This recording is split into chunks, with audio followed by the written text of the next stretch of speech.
መንግስትና ሃይማኖት የተለያዩ ናቸው። መንግስት በሃይማኖት ጉዳይ ላይ ጣልቃ አይገባም፣ ሃይማኖት በመንግስት ጉዳይ ላይ ጣልቃ አይገባም። አንድ ግልጽ ነው። ሁለተኛ ማንኛውም ሰው የፈለገው እምነት ማራመድ ይችላል፣ ማንኛውም ኢትዮጵያዊ። ይሄም ግልጽ ነው። ሶስተኛ ማንኛውም ዜጋ ህገ መንግስቱን የማክበርና የማስከበር ግዴታ አለበት። የማክበር ብቻ አይደለም፣ የማስከበር ግዴታ አለበት። በዚህ መሰረት ነው ሁኔታዎችን የምናየው። ከዚያ አኳያ ስናየው በተለያዩ ሃይማኖቶች የተለያዩ የጽንፈኝነት ምልክቶች እናያለን።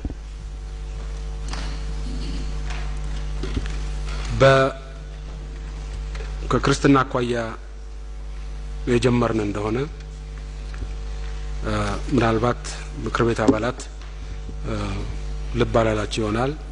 ጥምቀት ላይ አዲስ አበባ ከነበሩት መፈክሮች አንዱ ጸረ ህገ መንግስት ነው።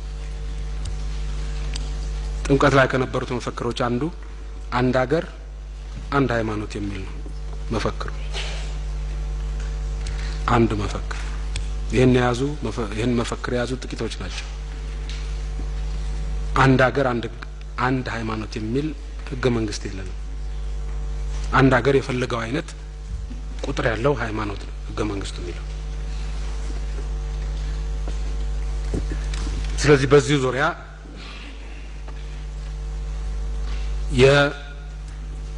የክርስቲያን መንግስት እንዲኖር እና ህገ መንግስቱን ከዚያ አኳያ ለመሸርሸር የሚፈልጉ በጣም ጥቂቶችም ቢሆኑ እንዳሉ ያሳየናል። እነዚህ በአብዛኛው የግንዛቤ ችግር ያላቸው ሰዎች ናቸው እና በማስተማር ሊመለሱ የሚችሉ ናቸው እና ስለ ህገ መንግስቱ ትምህርት በመስጠት ልንመልሳቸው እንችላለን ብለን እናስባለን። እድሉ ሲገኝ ህገ መንግስቱን በማስረዳት በማሳመን እናም የሃይማኖት መሪዎቹ ራሳቸው ሲያስተምሯቸው ይመለሳሉ ብለን እናስባለን። በተመሳሳይ መልኩ በእስልምና እምነት ዙሪያ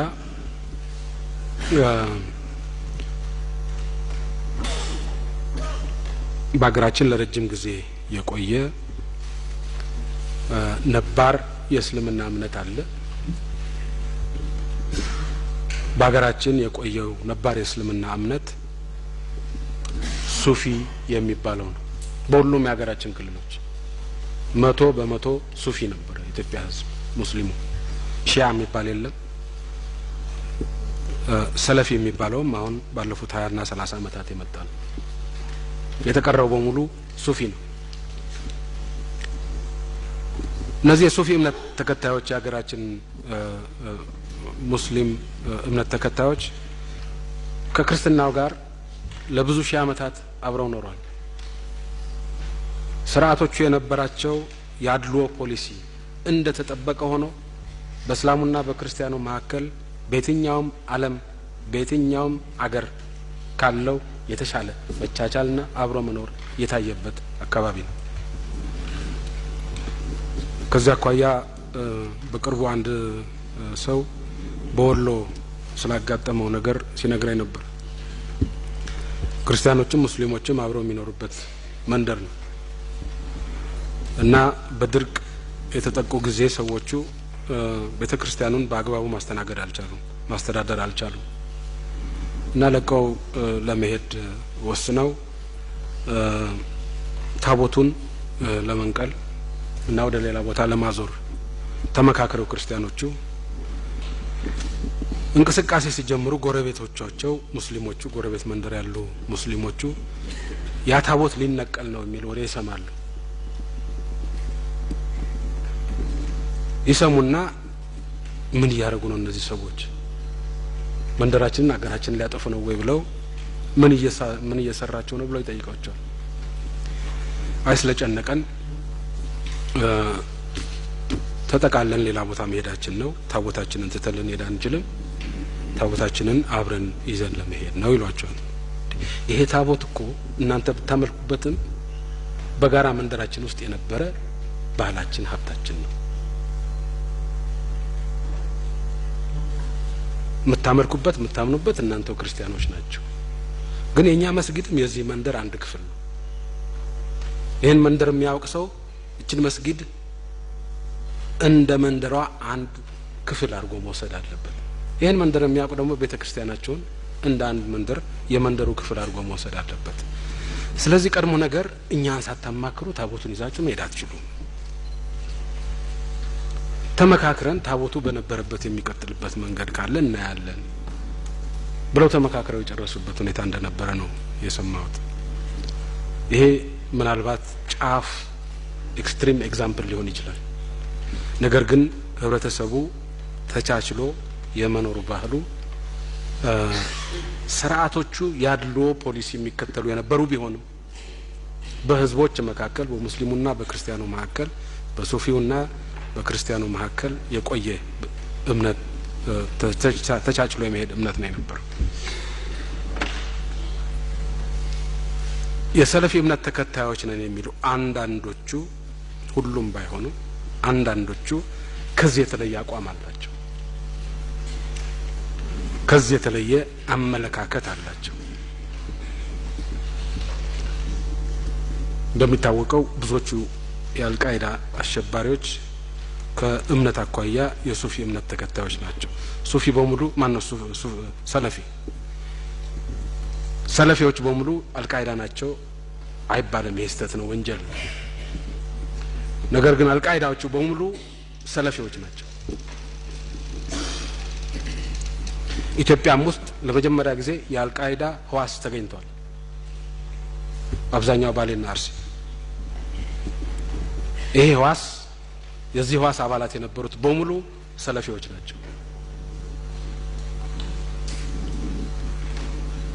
ይሄ ማለት ሰለፊዎቹ ኢትዮጵያ ውስጥ ያሉ ሰለፊዎች አልቃይዳ ናቸው ማለት አይደለም። በጣም የሚበዙት አይደሉም። በተመሳሳይ መልኩ አንዳንድ የሰለፊ እምነት ሰለፊ አንዳንዶቹ ወሃቢ የሚሏቸዋል። ትክክለኛ አገላለጽ ላይሆን ይችላል ወሃቢ የሚለው ቃል። እነዚህ ሰለፊዎቹ በተለያየ መንገድ አንዳንድ ማህበረ ቅዱሳን አባላት የሚያራምዱትን ግልባጭ ሲያራምዱ ታይቷል። ኢትዮጵያ ውስጥ አብዛኛው ህዝብ ሙስሊም ነው። ስታቲስቲክስ ያቀረበው መረጃ ውሸት ነው። አብዛኛው ህዝብ ሙስሊም ስለሆነ የእስላም መንግስት ነው መቋቋም ያለበት የሚል ቅስቀሳ በሰፊው ነው የሚካሄደው በእነዚህ አክራሪዎች። በሙስሊሙና በክርስቲያኑ መካከል የቆየው መቻቻል ማውገዝ ማጥፋት ነው ስራው። አንዳንዶቹ ሰለፊዎች፣ ሁሉም አይደሉም፣ አንዳንዶቹ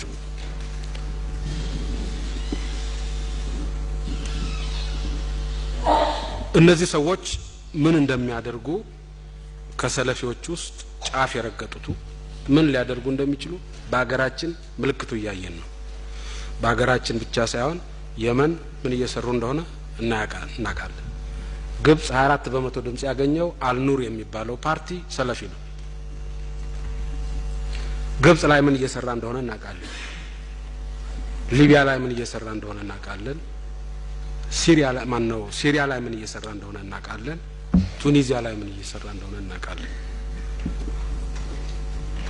ስለዚህ ሰለፊ በሙሉ የጥፋት ኃይል ነው ባንልም ከሰለፊ ውስጥ መቻቻል የሚደግፍ ኃይል እንዳለ ብንገነዘብም ከነዚህ ውስጥ ግን ጥቂቶቹ ልክ ከኦርቶዶክሱ ጥቂቶቹ አንድ ሃይማኖት አንድ ሀገር ብለው መፈክር ጥምቀት ላይ እንዳራገቡት ሁሉ ልክ እንደዛው ከሰለፊዎቹ ጥቂቶቹ ይልቁንም አንድ ሀገር አንድ ሃይማኖት ብለው መፈክር ካሰሙት በቁጥር የሚበልጡ ስራ እየሰሩ እንደሆነ እናውቃለን። ይሄ ነገር በእንጭጩ መቀጨት አለበት። በእንጭጩ ካልተቀጨ ነገ ምን ውጤት እንደሚያመጣ ብዙ ርቀት መሄድ አያስፈልገንም ለማወቅ። የመን ማየት በቂ ነው። ግብጾቹን ራሳቸውን ማየትም በቂ ነው። ከዚህ በመነሳት በሙስሊሙ በተለይም በወጣቱ አካባቢ የህገ መንግስቱ አስተሳሰብ አብዛኛው ያለማወቅ ነው። በሙስሊሙም በክርስቲያኑ በጣም የሚበዛው ጥቂት ሰው ደሞዝ የሚከፈለው ግን አብዛኛው መስሎት ነው። ስለዚህ ከህገ መንግስቱ ጋር መጋጨት እንደሌለበት ህጉን ማክበር እንዳለበት ሃይማኖትና መንግስት መለያየት እንዳለበት የሙስሊሙም ሆነ የክርስቲያኑም ሆነ የዋቂ ፈታም ሆነ የሌላም እምነት መንግስት ኢትዮጵያ ውስጥ እንደሌለ እንደማይኖር ይሄን በደንብ እንዲጨብጥ ስራ እየተሰራ ነው እንደ መንግስት ዑለማዎቹ ዜጎቻችንን እናስተምራለን ህገ መንግስቱን እናስጨብጣለን ከእምነታችንም ጋር አይሄድም ስለዚህ እምነታችንን በደንብ ባለማወቃቸው ነው እምነታችንንም ጭምር እናስተምራለን ስናስተምር ህገ መንግስቱን ለማስረዳት ብትመጡ ጥሩ ነው ብለው ጋብዘውን በሚያደርጉት ስብሰባ ሁሉ ህገ መንግስቱን እናስተምራለን ህገ መንግስቱን አስተምረን እንወጣለን ህገ መንግስት የማስተማር መብት አለን እንደ መንግስት ስለ እስልምናም ሆነ ስለ ክርስትና ለማስተማር ግን ችሎታውም መብቱም የለንም ችሎታውም መብቱም ያላቸው የሃይማኖት መሪዎች ናቸው ስለዚህ እስካሁን ድረስ እንደ መንግስት ያደረግነው ምንድነው ቢባል ህግ ማስከበርና ህገ መንግስት ማስተማር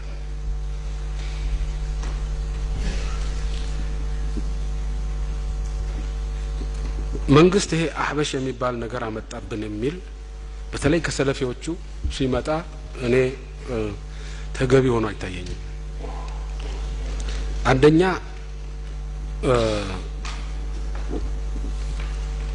ነባሩ እስልምና ተከታዮች እንደሚገልጹት